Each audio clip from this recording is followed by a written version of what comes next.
is not really religion. Okay? Born again is we must be born again if we want to see the kingdom of God. If we want to be saved, we must be born again. Born again. The word born again is from the Bible. Kasi marami po ako naririnig. Marami po ako naririnig na sa mga ibang tao na pag sinabing, can I invite you for a Bible study? And they will say, oh, I don't want to go there because they're born again. Imagine, they're born again. But they don't know what is born again. Remember when Jesus Christ told Nicodemus, he said, no one can see the kingdom of God unless they are born again. Amen. Remember, brothers and sisters, we must be born again if we want salvation. Amen. Because if you don't believe born again, then parang sinabi mo na hindi ka naniniwala kay Jesus Christ. You don't really believe Jesus Christ if you don't believe born again. Okay, I just want to clarify because when I talk here about Jesus, about the Word of God, we must fully believe and obey what is written in the Bible. Because the Bible, remember this, the Bible is the manual to life. Tayo nga, pag bumili tayo ng appliances, may manual, di ba? We need to read it so that we know how to use properly the appliances or anything else, the material things that we bought. Okay? We have to read the manual so that we know how to use it. So, how about our life? There's a manual. So, that's the Bible is the manual to life, brothers and sisters. Okay, but that's not my topic tonight. My topic tonight is about knowing God. Okay, believing God. Okay, believing God. Okay. The question is, the first question, brothers and sisters, do you believe God? Yes! Good. We will know right now, tonight, we will know if we really believe God. We will know. Just listen carefully. In James, sino may mga Bible dyan? Sino may mga Bible dyan? Alam nyo, kahit saan ako mapunta, hindi pwedeng mawalay sa akin yung Bible. Hindi pwedeng mawalay sa akin yung Word of God. Amen. Hindi pwede kasi, yan yung magdadala. Yan yung mag-guide sa akin and to give me wisdom, knowledge about the secret of the kingdom of God. About salvation. About my salvation. Okay. Okay. Sinong mga Bible ko? Yung may mga Bible dyan, basahin natin sa James, no? Nasa James 2 verse 19. Itong verse na to, basahin ko lang ha. James 2 verse 19. Okay. Basahin natin. Sabi dito, you believe that there is one God. Good. Even the demons believe that and shudder. Amen. Tingnan natin ito mabuti. You believe that there is one God. Good. Naniniwala tayo na may Panginoon. Right? When I ask you, do you believe God? Yes, I believe God. Okay. You believe that there is one God. Good. Sabi ng Bible, but even the demons believe that and shudder. See? Isipin niyo mabuti. Look at this. Okay? Did you see? The confirmation of the devil that he believed that there's one God. By what? Nanginginig siya. By shuddering. Right? Even the demons believe that and shudder. Imagine, the devil believed. What is the confirmation of the devil that he really believed? By shuddering. Now, the big question to all of us tonight, what is the confirmation in our lives that we really believe God? That we really believe God? Do we really believe God or we just know God? Many people are claiming that they believe God, but they don't really believe God. They just know God. Remember, brothers and sisters, knowing and believing is different. Amen. If you know God, then you know that there's God. but you don't care to commit sin. You don't care to gratify the desires of your flesh. But if you believe God, that's different. If you really believe God, then you obey because you believe God. Remember the demon, the confirmation that he believed God, that he believed that there's one God by shadow. Many people, I meet a lot of Christians, I meet a lot of people around the world. Every time I ask, I think 95%, 98%, I always ask them, do you believe God? Yes, I believe God. But most of them, they don't really believe God. They just know God.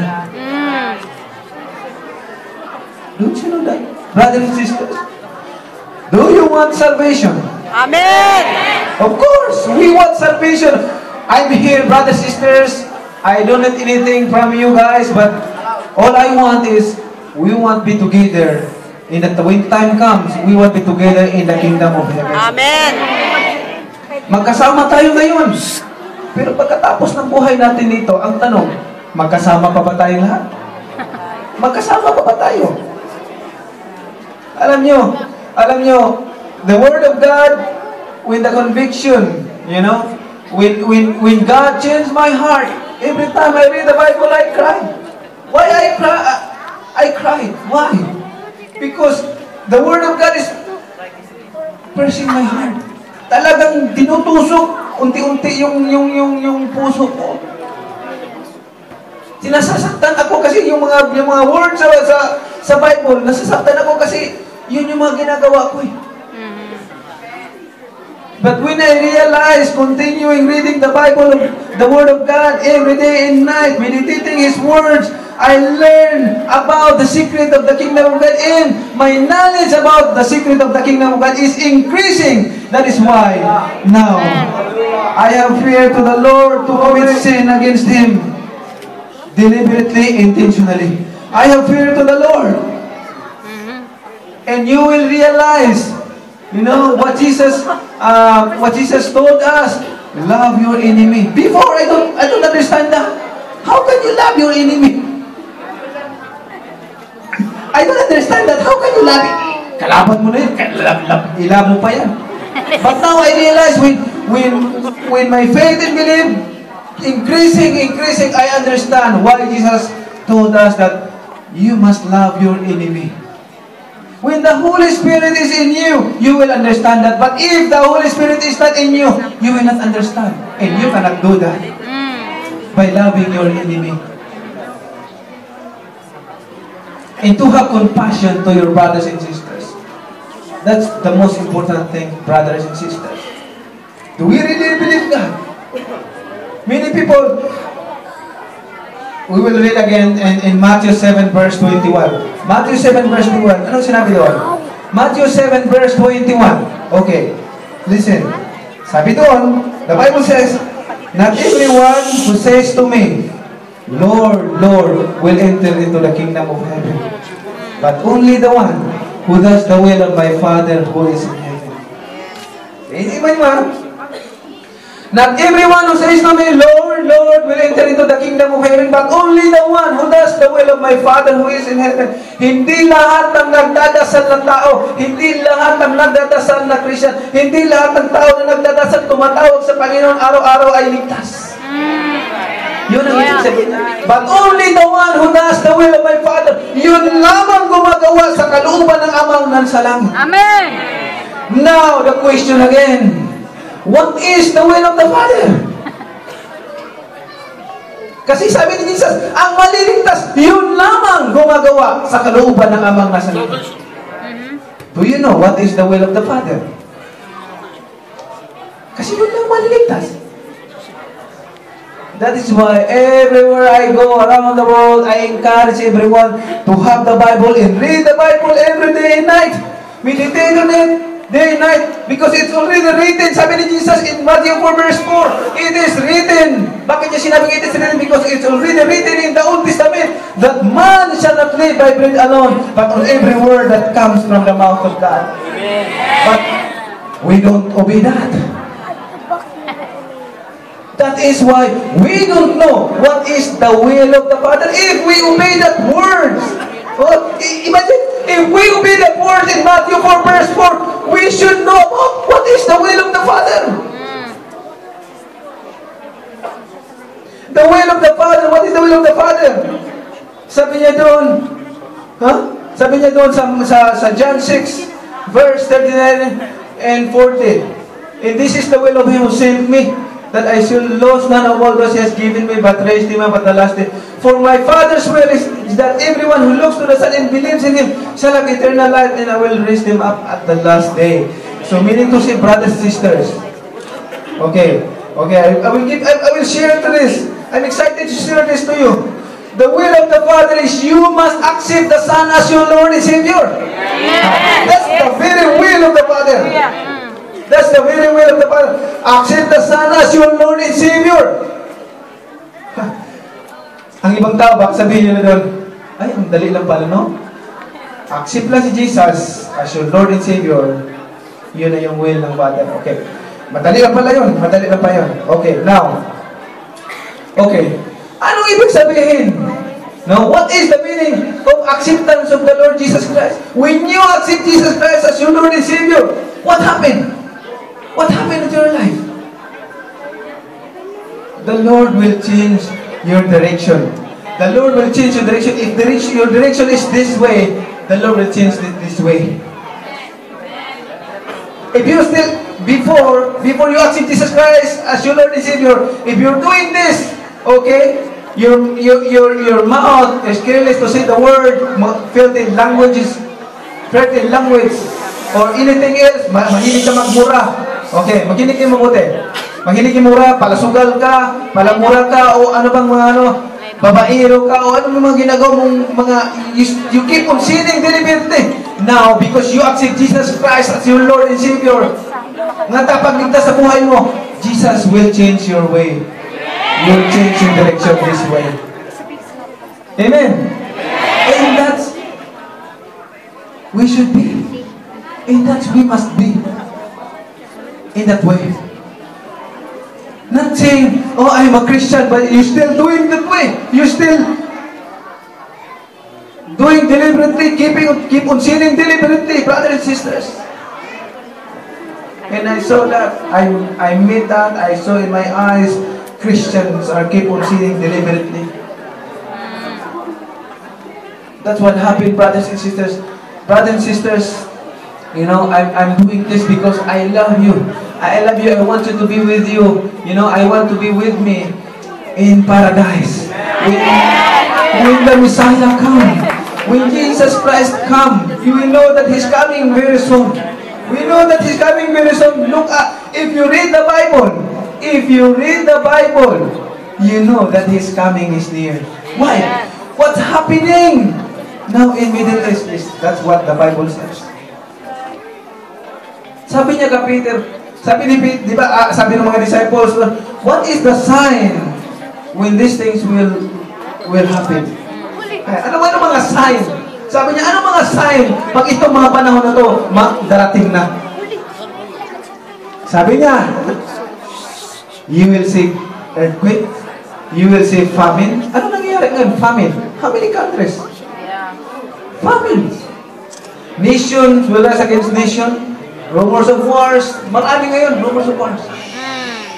Ano nga nangyayari, brothers and sisters?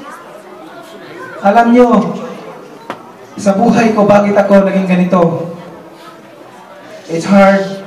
You know, you might not believe, but it's true, brothers and sisters. Ang nangyari sa buhay ko, alam nyo, when I hear the voice of God in my life, there's no point that I go back to my old ways. There is no point. No? My life has been committed to God, to Jesus. My life, I surrender already to God. Whatever happened to my life, nasa Kanya rin. Wala na. Ayaw ko nang yung buhay ko magsiservisyo doon sa devil. Kay Satan. Tapos na. Tapos na yung mga panahon na yun. I already surrender and accept Jesus Christ as my Lord and Savior. Amen. Amen. Brothers and sisters, did you really receive Jesus Christ as your Lord and Savior in your life? Brother, habang makita pa natin, habang maabot pa natin si Jesus, make sure that your salvation, make sure that your name is written in the book of life. Make sure, brothers and sisters, because in this world, I will tell you this, in this world, material things is not important, brothers and sisters. In this world, material things is not important. But the most important thing is our relationship to the Lord. Amen. That's the very most important thing in life. Our relationship to the Lord. That's the most important thing. Alam nyo, tanungin ko kayo, if the Lord Jesus coming back tonight, what do you think? Are you saved? If the Lord Jesus Christ coming back tonight, are you saved? Not yet. Anong sasabihin ni Jesus sa'yo? Did you obey? Did you know what is salvation? You cannot say, Lord, ito kasi yung turo sa akin. Ito kasi yung turo sa akin. No. Sinabi na man shall not live by bread alone, but on every word that comes from the mouth of God. Hindi lang tayo nabuhay sa pamagitan ng pagkain for physical body. Ang pagkain niya for physical body is temporarily. But the food for our spiritual body is the Word of God, and that's eternal. Amen. That is why, when the Lord Jesus Christ, you must be born again. We must be born again. That's the most important thing, brothers and sisters. So if you really know Jesus, if you really believe Jesus, then obey. Stop keep on sinning deliberately. Stop. Alam nyo, sa totoo lang, pinaka-importante ito na marinig ninyo. Kung kayo, if you have a grievances against someone, and you're praying to the Lord for something in your life, you need something in your life, praying to the Lord, but you have a grievance against someone, don't ever think that you will receive what you prayed for. Don't ever think that you receive what you prayed for. Because the Lord will not hear that prayer. But if you want the Lord hear your prayer, if you want the Lord listen to your prayer, repent and surrender, humble yourself before God and before man, and ask forgiveness to God and forgiveness to the man you committing sin. And humble yourself. And when you pray to the Lord will hear your prayer. That's very clear, brothers and sisters. Remember this. Alam nyo, may isang story. Alam nyo, makinig kayo. Ito ang story para tapusin natin mukhang gusto nyo ng picture taking sa akin.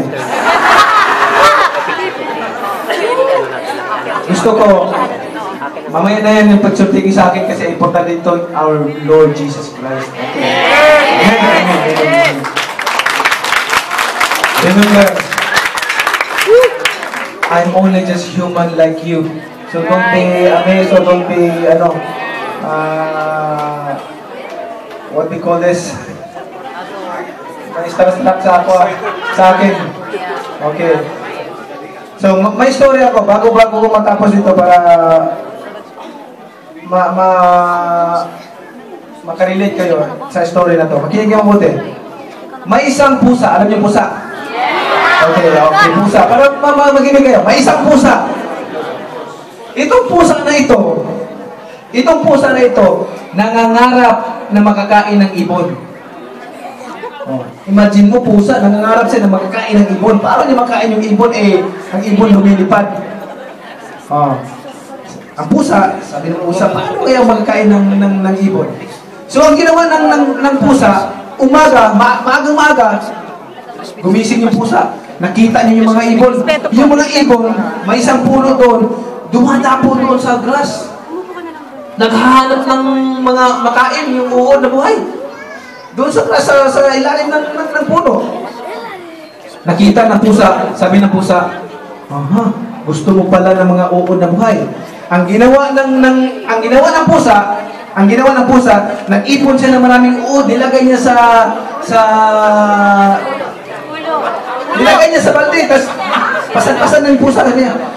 Dala-dala niya doon. Nung nakita nung ipon yung mga uod, maraming uod. Gusto niya, lumipad sana siya, tapos bumalik ulit sa puno, lumipad pataas. Kasi sabi niya, uy, pusa! Sabi ng pusa, Bon, bakit ka natakot? Itong mga uod na itong dala ko, para naman talaga to sa iyo. Sabi ng ibon, para sa akin yan, pero kakainin mo naman ako. Matalino yung ibon. Sabi ng pusa, magiling mo na, sabi ng pusa, Bon, hindi naman ako ganon. Basta sa akin lang naman is, isang uod, bupulot lang ako isang balahibo. Hindi sabi ng ibon, okay yun na. So, ang ginawa ng ibon, kumuha siya ng isang uod, bunot ng isang balahibo yung pusa. Okay. Tapos lipad ulit. Tapos, balikan ulit ang uod. Nasarapan ang ibon kasi buhay na uod Balikan ulit siya. Bunot ang ulit. Hanggang dumating yung time na sa sarap ng pagkain, pagbalik ng ibon, bunot ulit yung pusa. Paglipad ng ibon, hindi na siya makalipad ngayon kasi naubos na yung balahibo niya. Naubos na yung balahibo ng ibon. Sabi ng pusa, Bon, matalino ka talaga, Bon. Alam mo na kakainin kita. Ayun, nakain ng pusa ang ibon. Okay. Alam niyo ba kung anong ibig sabihin nun? Alam niyo ba kung anong aral? Napaka-importanting aral yun, brothers and sisters, na makuha natin doon. Alam niyo ba, sa buhay natin, wala tayong pakialam, di ba? Magtanim tayo ng galit sa kapwa natin. Makapagsalita tayo ng masama sa kapwa natin. Kita mo, hindi natin alam na we committing sin in that small sin. Para tayong ibon na binubulutan ng balahibo. Paunti-unti. Magalit tayo sa kapwa natin. Magtanim tayo ng galit. Para tayo binubulutan ng isang balahibo. Magmura tayo sa kapwa natin. Para tayong binubulutan mag-commit tayo ng mga kasalanan niya. Para tayong binubulutan ng balahibo. Hanggang pagdating sa huli, hindi ka na makalipad. Doon ka na sa kanya. Kay devil ka na. Ganyan. Sabi ni Jesus in Luke 13 verse 24, sabi niya, make every effort to enter through the narrow door, because many, I tell you, will try to enter and will not be able to. Maraming mga tao na gustong maligtas. Pero hindi sila maliligtas. Maraming gustong pumasok sa makitid na pintuan, pero hindi sila makakapasok. Bakit? Bakit anong problema? Kasi, para tayong ibon na palaging binubulutan ng balahibo. Para tayong ibon na wala tayong pakialam, kahit mabunutan tayo ng balahibo, wala tayong pakialam na magkumite ng kasalanan, wala tayong pakialam na magkumite ng kasalanan. Para tayong ganun. Brothers and sisters, sabi sa Bible, in 1 Peter 4 verse 18, and if it is hard for the righteous to be saved, what will become of the ungodly and the sinner? Kung ang mga mabuting tao mahirapan pa maligtas, ano pa kaya ang mga tao na hindi naniniwala ng Panginoon at patuloy na gumagawa ng kasalanan? Ang kaligtasan, brothers and sisters, hindi biro. Ang kaligtasan, when you are in Jesus Christ, when you are in God, I don't think, if you are still committing sin. Hindi ako maniniwala if you are in Jesus Christ, if the Holy Spirit is in you. Hindi ako maniniwala na patuloy kang gagawa ng kasalanan. But because people that keep on sinning, continue sinning, keep on sinning deliberately. Why? Because they don't have the Holy Spirit. They don't really accept Jesus Christ as your Lord and Savior, as their Lord and Savior. That's the problem. Alam nyo, ang impyerno, nilikha ng Panginoon yan, hindi para sa atin, kundi para sa mga angel na nagbibindi sa Kanya. Tayo ay created na kawangis sa Panginoon. Tayo ay mahal na mahal ng Panginoon. Ang Panginoon, mahaba ang pasensya niya. Nakadupa siya, anak, kailan ka ba babalik sa akin? Naghihintay siya na akapin mo siya. Naghihintay siya na akapin mo siya. Kailan mo ba aakapin ang Panginoon? Brothers and sisters, make sure that you accept Jesus Christ as your Lord and Savior. That you really obey. That you really believe. Alam niyo, itong ginagawa ko, hindi ito para sa akin, kundi para sa ating lahat. Na one day, pagkatapos ng buhay natin dito, saan ang punta natin? Pagkatapos ng buhay natin dito, saan ang punta natin? Kailangan magkasama pa rin tayo. Amen. Kailangan magkasama pa rin tayo. Hindi pwedeng mapunta yung iba doon sa impyerno. That's eternal. Walang katapusan. Walang katapusang pagsakripisyo doon sa impyerno. Brothers and sisters, take to bed. And after my message, our brother from Israel, the Messianic Jew, from Israel, he will pray for us in Hebrew. He will pray for us in Hebrew. Amen. His descendants is line of Judah. He's from Israel. He will pray for us in Hebrew. So, brothers and sisters, pwede ko bang request ang lahat na magsitayo tayo? As we are giving honor to the Lord our God, when we pray, can we request to bow down our head and close our eyes and think and imagine that Jesus is in front of you. Is in front of you, waiting for you. Waiting that you surrender your heart to Him. Yuko natin ng mga ulat, magdasal tayo. Our gracious and loving Father, Creator of heaven and earth, in Jesus' name, Lord. We thank you so much, Father God, for your presence tonight, oh God. That you give us conviction, understanding of your word. Thank you, Lord, for everything, oh God. The knowledge and wisdom that you give it to us, Lord. Hindi ako o sino man, Panginoon, ang nangusap ngayong gabi, kundi ikaw, Panginoon. Salamat, Lord, sa kaligtasan through your Son, Lord Jesus Christ. Lord, forgive us of all our sins. We commit sin deliberately against you, O God. Salamat, Panginoon, that your love endures forever. Thank you, Lord, for everything, for the guidance and the protection. As we hear our brother Amir, Lord, as he prayed to us, ikaw, Panginoon, ang mag-usap sa amin. Thank you, Lord, for everything, for the protection and guidance to each and every one of us. In Jesus' name, amen. Amen.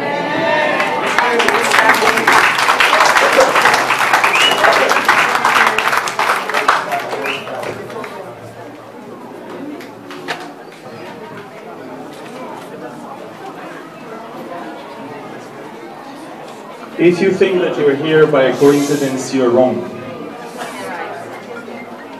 The tour that many planned for